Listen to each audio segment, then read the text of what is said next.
We are often told that the United States is the land of the free. We are sold images of purple mountain majesties and shining cities on a hill. But in 2025, there is a different map of America being drawn. It is not a map of tourist attractions or national parks. It is a map of containment zones, open-air asylums, and chemical battlefields. Across this country, the fentanyl epidemic has burned holes in the fabric of our greatest cities. But not all destruction looks the same. The crisis shifts and mutates depending on where you are. In the East, it rots the flesh. In the West, it scatters the mind. In the South, it burns in the heat. Today, we are going on a journey you would never want to take in real life. We are traveling to the 5 most dangerous, most heartbreaking, and most terrifying homeless hotspots in the United States. These are the places where the social contract has completely dissolved. These are the neighborhoods where fentanyl is the mayor, the police, and the executioner. Welcome to Fentanyl Crisis Rises in USA. 5 homeless hotspots you'd never want to visit.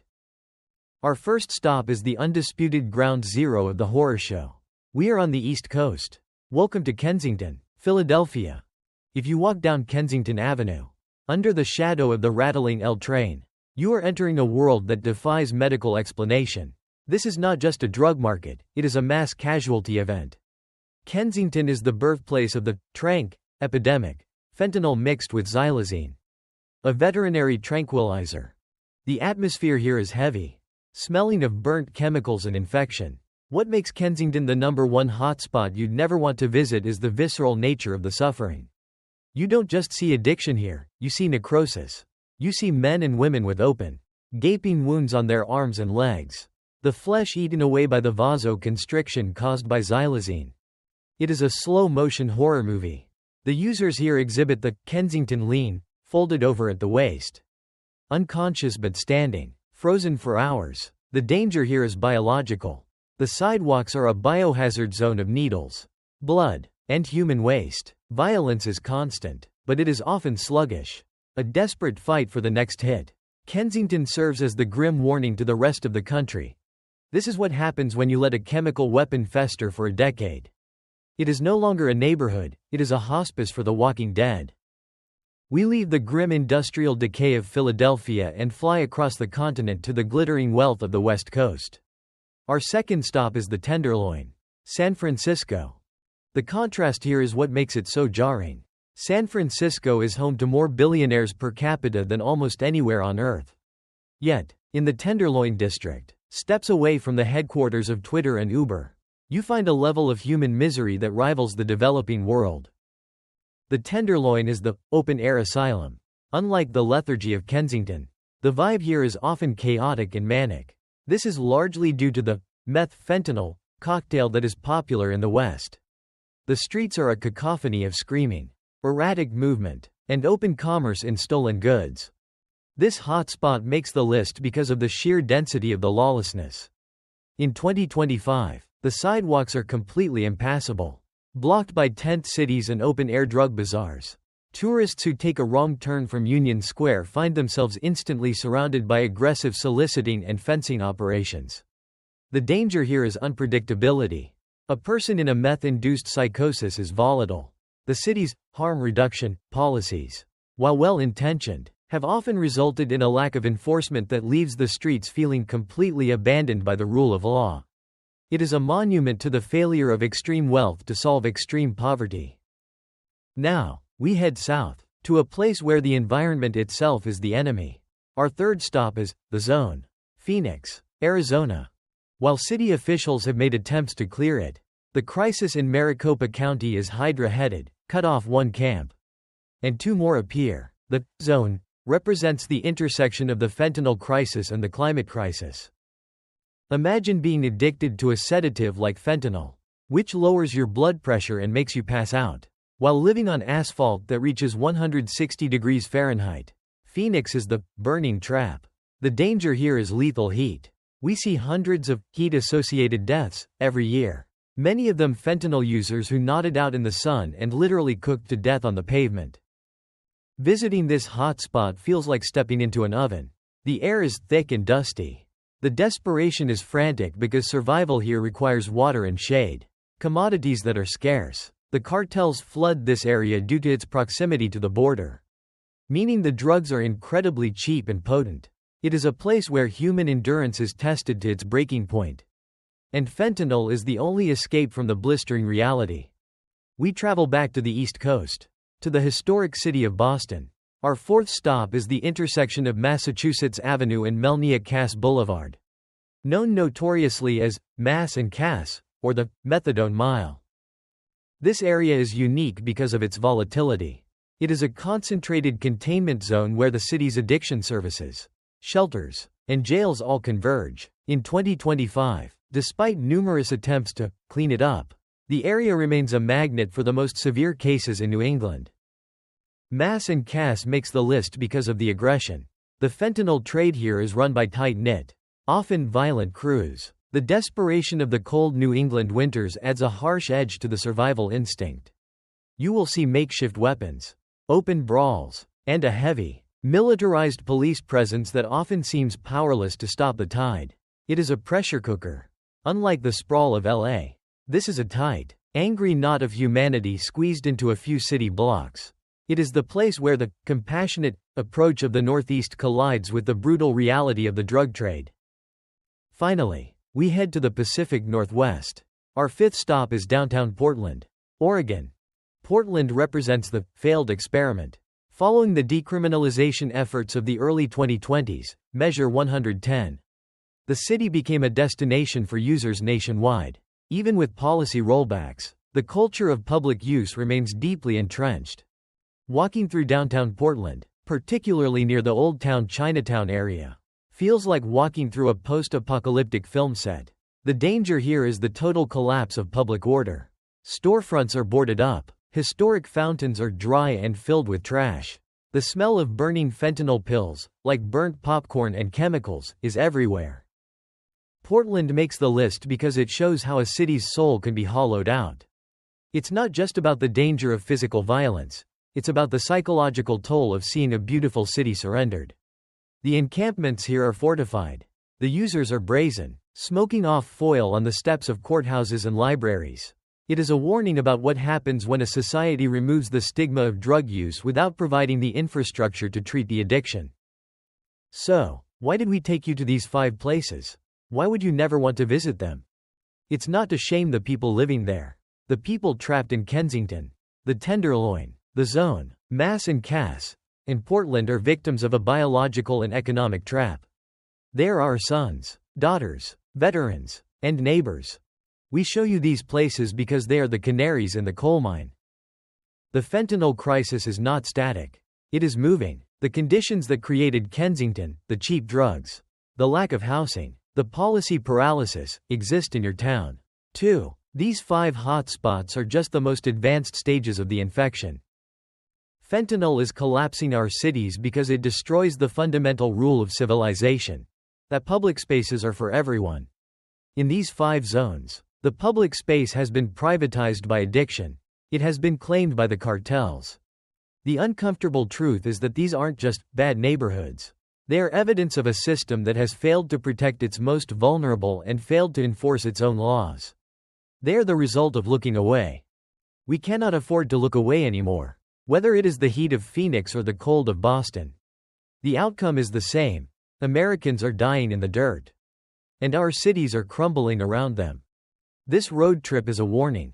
If we do not demand radical changes in how we handle the border, mental health, and addiction treatment, the list of hotspots will not stay at 5. It will be 50. And eventually, one of them will be where you live. Thank you for joining us on this difficult journey. We know these images are hard to process, but the truth is the only way forward. If you believe that America needs to wake up to the reality of these hotspots, please like this video. It helps the algorithm show this warning to more people. And please, subscribe to America's Uncomfortable Truth. We will continue to go to the places the travel brochures hide, to show you the real state of our union. Leave a comment below. Which of these cities do you think has the best chance of turning it around? Or is there a city we missed? Stay safe, stay vigilant, and never stop demanding better for our country.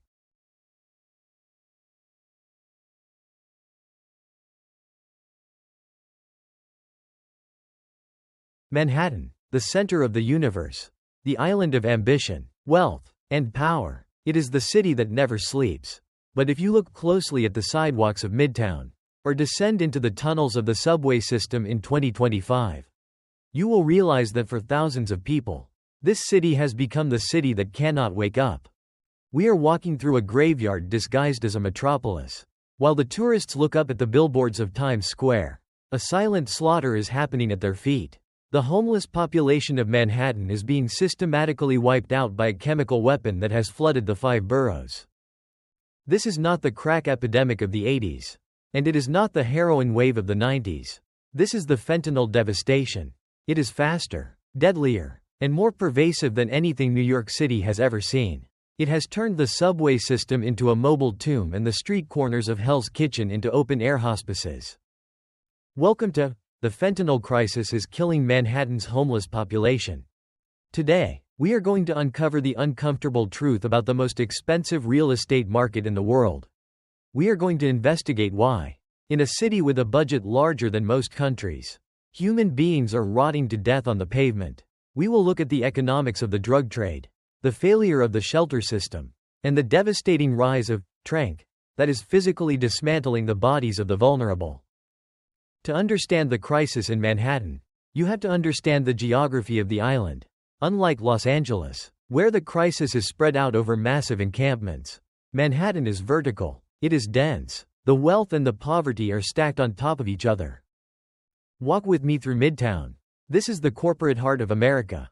Yet, around Penn Station and the Port Authority bus terminal, you encounter a population that exists in the shadows of the commuters. In 2025, the fentanyl lean has become a common sight on 8th Avenue. Men and women, frozen in a gravity-defying stupor, struggling to stay upright as the opioid shuts down their central nervous system. The difference now is the lethality. In the past, a homeless encampment might exist for years. Today, the turnover is terrifying. The faces you see on Monday are gone by Friday, replaced by new victims. The fentanyl supply in New York is notoriously volatile. Because it is cut in makeshift labs in the outer boroughs, the potency varies wildly from bag to bag. One hit provides relief, the next hit stops the heart.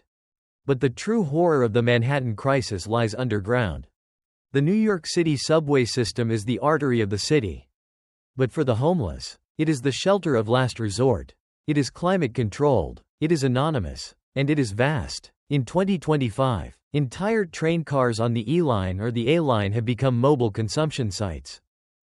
The tragic reality is that fentanyl has made the subway dangerous for the users themselves. When you nod out on a train platform, you are vulnerable. We have seen a spike in falls onto the tracks, not just from mental illness, but from the sudden loss of motor control caused by the drug. We see people unconscious in the tunnels, hidden in the darkness, where emergency services cannot reach them in time. The subway has become a catacomb. And what is driving this? It is the economics of abundance. In Manhattan, a slice of pizza costs $1 or $2. A swipe of the MetroCard costs nearly $3. But a bag of fentanyl? In some neighborhoods, it is cheaper than both. The barrier to entry for addiction has effectively been removed. For a homeless individual collecting cans or panhandling, the price of oblivion is easily within reach. The cartels have saturated the market so thoroughly that the drug is cheaper than food.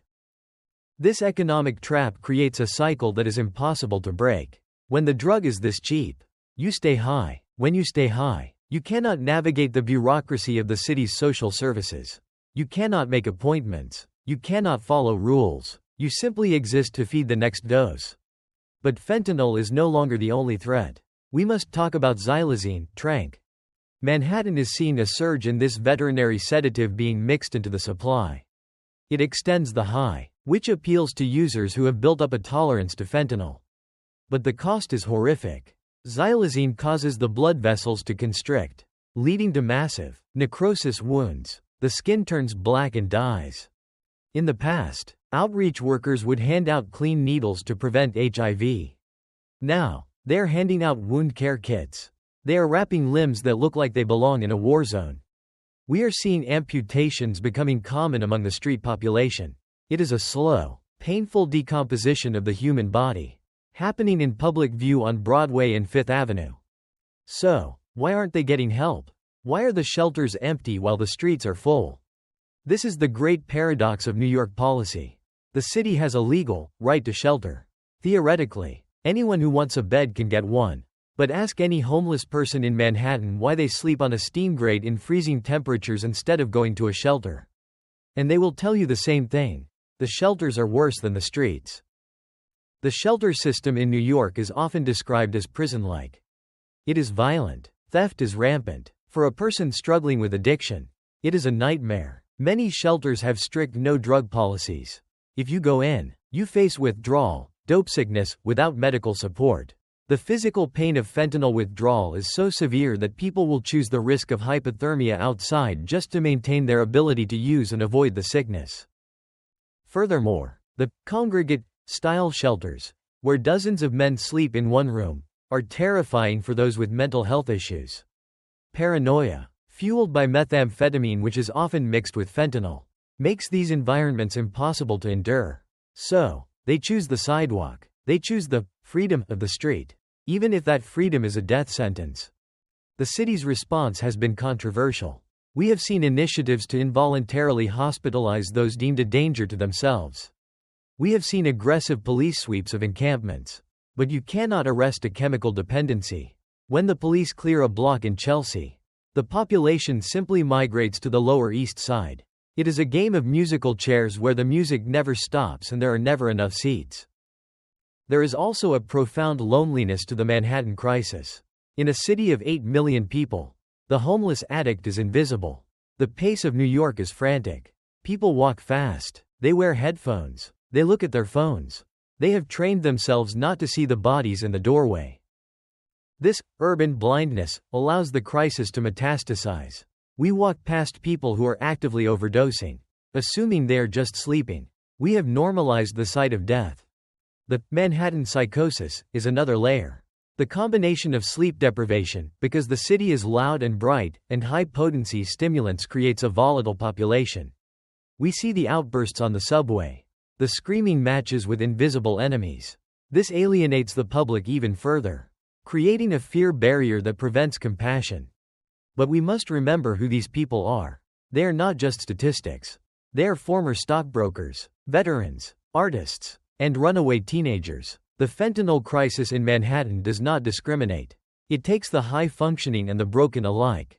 It rewires the brain's survival hierarchy, placing the drug above food, water, and shelter. The uncomfortable truth is that Manhattan is acting as a funnel. Vulnerable people come here from all over the country, drawn by the idea of New York, or sent here by other states. They arrive. They fail to find footing in the brutal housing market. They fall into the shelter system. And eventually, they fall into the arms of fentanyl. The island is becoming a containment zone. The bridges and tunnels act as walls. Once you are down and out in Manhattan, the cost of leaving is too high. You are trapped on the island, cycling between the street, the hospital, and the jail, until the final overdose. So, what is the future of this city? If the current trajectory continues, Manhattan will become a bifurcated city. A city of the ultra-rich living in glass towers in the sky, and a permanent underclass dying in the gutters below. The middle class is fleeing, driven out by the cost and the chaos. But it doesn't have to be this way. The solution requires a radical rethink. It requires safe consumption sites that take drug use off the street and connect people with medical care. It requires long-term psychiatric housing, not just temporary shelters. It requires breaking the iron grip of the cartels on the ports and tunnels. Most importantly, it requires the people of New York to wake up, to stop walking past the bodies, to demand that the richest city on earth does not leave its citizens to rot. We are watching a tragedy unfold in slow motion. The lights of Broadway are bright, but they cannot outshine the darkness of this epidemic. Manhattan is dying, one soul at a time. We need to confront this. We need to look at the uncomfortable truth. Thank you for watching this investigation. We know this is a heavy subject, but silence is what allows this crisis to continue.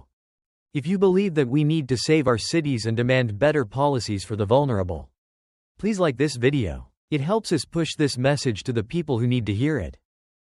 And please, Subscribe to America's Uncomfortable Truth.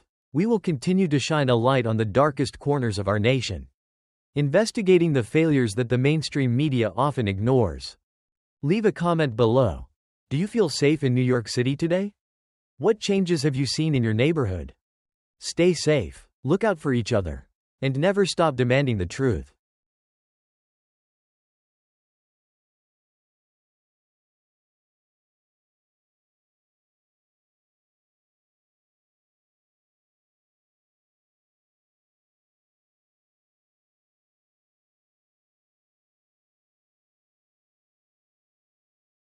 Venice Beach. For over a century, these two words have conjured a specific image in the global imagination. It is the postcard of the American West. It is Muscle Beach, where Arnold Schwarzenegger built a legacy. It is the skate park, the surfers cutting through the Pacific waves, the street performers, and the golden sun dipping below the horizon. It was the bohemian soul of Los Angeles, a place where the weird, the wealthy, and the artistic coexisted in a chaotic but beautiful harmony. But that Venice Beach is gone. If you walk down the famous oceanfront walk today, in 2025, you are not stepping into a California dream. You are stepping into a humanitarian nightmare.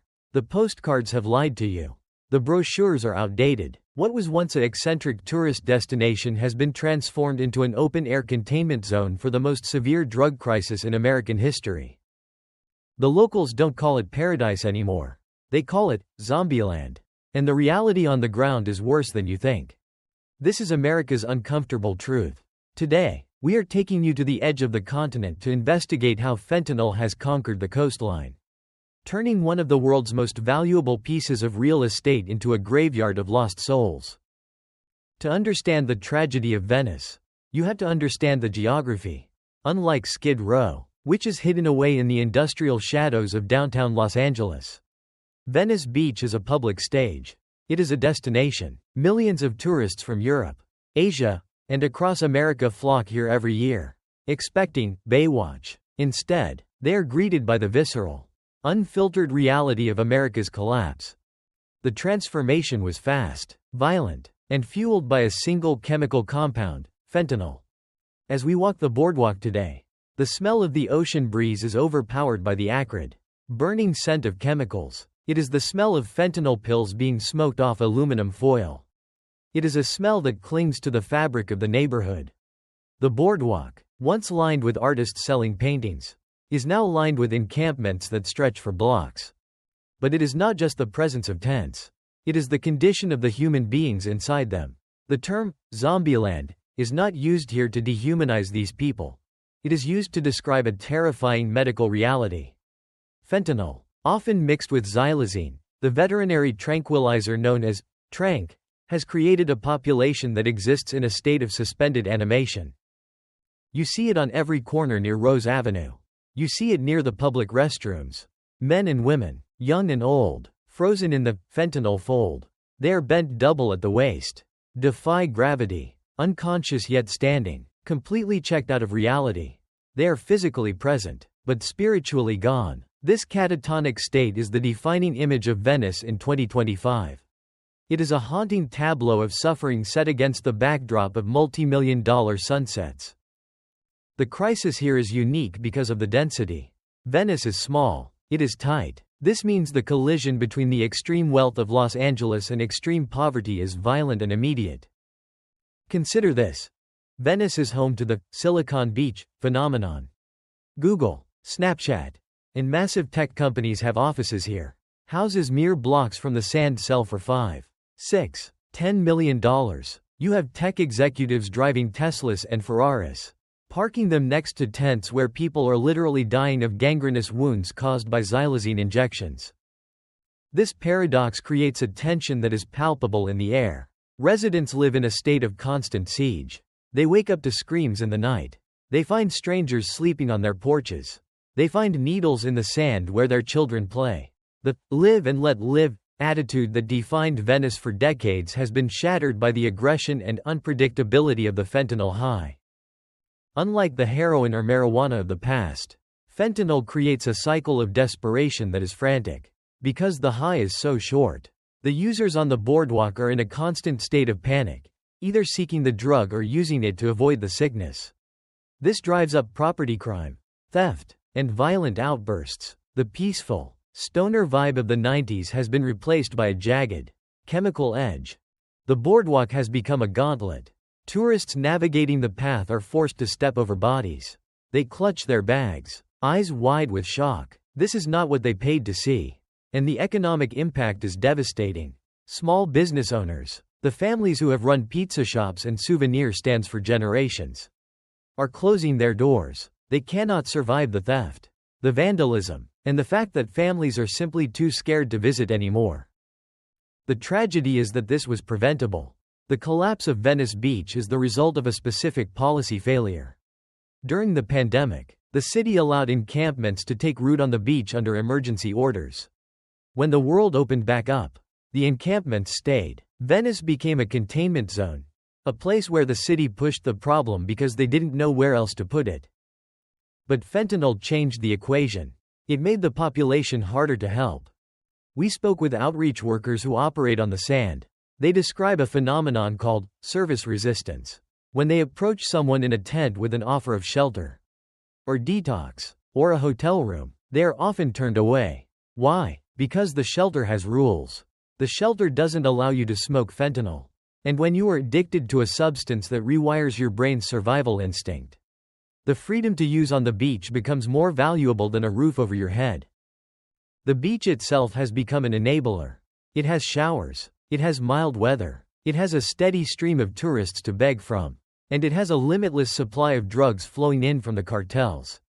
It is, in a dark, twisted way, the perfect ecosystem for addiction to thrive. And then there is the violence. The fires. In 2025, arson has become a common occurrence in Venice. Tents catch fire, often from cooking stoves or candles used by people nodding off on drugs. These fires threaten the historic buildings and the homes nearby. The fire department is running constant sorties, not just for medical overdoses, but to stop the neighborhood from burning down. The visuals we are documenting here are hard to watch. We see the open wounds on people's legs, the Tranq sores that refuse to heal, eating away the flesh down to the bone. We see the frantic, jerky movements of methamphetamine psychosis. We see the lifeless eyes of teenagers who came to California for a dream and ended up enslaved by a blue pill. But the most disturbing part of the Venice Beach crisis is the normalization. We watch as joggers run past a dead body covered in a sheet, checking their smartwatches, barely breaking stride. We watch as influencers film TikTok dances in front of the graffiti walls. While just out of frame, a man is being revived with Narcan. The city has become desensitized to horror. We have learned to look away. We have accepted that Zombieland is just part of the scenery now, like the palm trees or the pier. This normalization is the true death of the city's soul. When a society accepts that its most iconic public spaces can be surrendered to a drug epidemic, it has admitted defeat. The California dream was based on the idea of possibility, that you could come west and build a life. Venice Beach today represents the end of that possibility. It represents the dead end. So, what is the solution? Is there one? The residents are demanding action. They are demanding that the laws be enforced. They argue that allowing people to slowly kill themselves on public property is not compassion, it is negligence. They want the containment zone broken up. They want the boardwalk reclaimed. But the advocates argue that these people have nowhere else to go. That pushing them out of Venice just pushes them into another neighborhood. They argue that without massive investment in mental health and addiction treatment, displacing the encampments is just a shell game. And in the middle of this argument, the fentanyl keeps flowing, the cartels keep winning, and the bodies keep dropping. As the sun sets over the Pacific Ocean tonight, it will paint the sky in brilliant purples and oranges. It is still one of the most beautiful views in America. But if you lower your gaze from the horizon to the sand, the beauty dissolves, the shadows lengthen, and the zombies emerge for another night of survival. Venice Beach is a warning. It is a neon-lit, oceanfront billboard screaming that something in America has broken. It proves that wealth cannot insulate us from the consequences of this drug crisis. It proves that ignoring the problem only allows it to metastasize. If we can lose Venice Beach, if we can let this jewel of the coast rot from the inside out, then no community is safe. This is worse than you think. Because it is happening in the full light of day. And we are letting it happen. We need to reclaim our streets. We need to demand that our leaders prioritize human life over political ideology. We need to stop the flow of the poison and start treating the people who are dying on our doorstep. Thank you for watching this investigation into the fall of Venice Beach. It is a hard reality to face. But looking away is no longer an option. If you believe that we need to save our cities and save the people trapped in this nightmare, please like this video. It helps us spread this message to millions who need to see the truth. And please, subscribe to America's Uncomfortable Truth. We will continue to shine a light on the darkest corners of our nation. Because the truth is the only thing that can lead to change. Leave a comment below. What would you do if this was your neighborhood? Stay safe, stay vigilant, and never stop demanding better.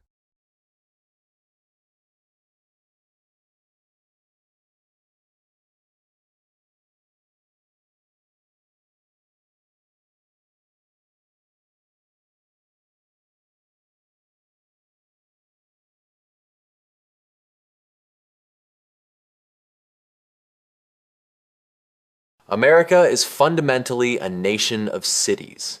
They are the engines of our economy, the centers of our culture, and the homes of our dreams. But today, a chemical weapon is being deployed against the very foundations of these great urban centers. This weapon is fentanyl. It is not just increasing homelessness, it is mutating it, making it chronic, volatile, and most dangerously unsolvable under current policy. The result is a devastating map of despair. Across the country, specific neighborhoods have gone beyond typical urban decay. They have become open-air drug markets, zones of systemic violence, and humanitarian no-man's lands. They are the chemical containment zones where public safety has fully collapsed, and they represent the uncomfortable truth about our national failure. We are launching an investigation into the top 10 most dangerous homeless areas in America. This is not a list designed to sensationalize, it is a map designed to warn.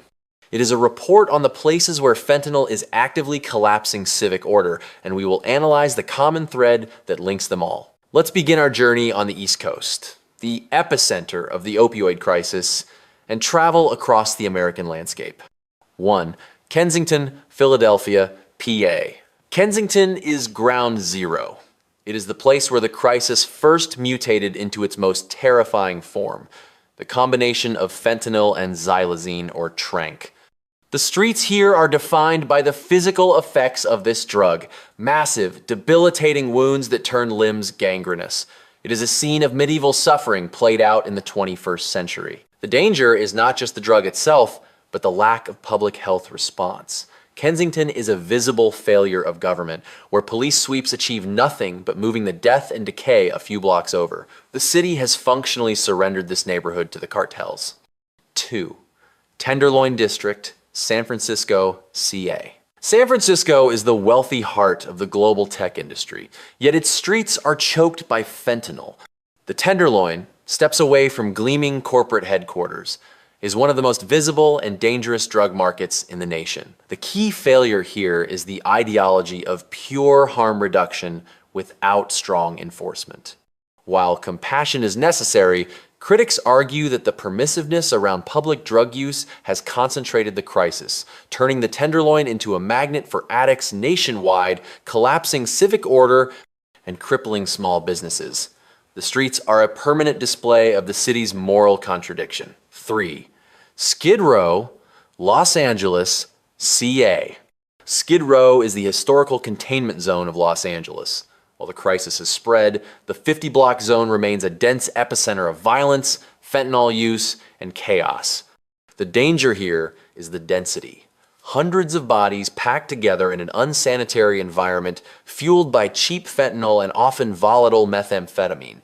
The failure of billions of dollars in housing funds has proven that unless the chemical addiction is addressed first, people will continue to choose the deadly freedom of the street over the rules of supportive housing. 4. 3rd Avenue, Seattle, WA. Seattle, another tech hub, faces its own unique crisis concentrated around its downtown core and public transit hubs. The failure here is the collapse of the public realm. Aggressive drug use and associated crime have made large sections of downtown inaccessible to the public. Fentanyl's volatility has scared away both businesses and commuters, accelerating the urban decay. The local government's struggle to find a balance between decriminalization and maintaining public safety has paralyzed effective action, leaving the streets to the chaos. 5. Maricopa County, AZ, Phoenix, Tent City. The Phoenix metro area, specifically areas of South and Central Phoenix, represents the border pipeline crisis. Arizona is a major conduit for fentanyl flowing north from Mexico. This has made the drug supply cheap, potent, and inescapable for the region's growing homeless population. The combination of extreme heat and the drug's potency creates a lethal environment. Deaths from overdose and heat stroke are compounding the crisis, turning areas into deadly makeshift camps where the drug is the only source of false comfort. 6. Downtown Portland ore. The core of Portland is struggling with a rapid decay fueled by both high housing costs and an overwhelming supply of street drugs.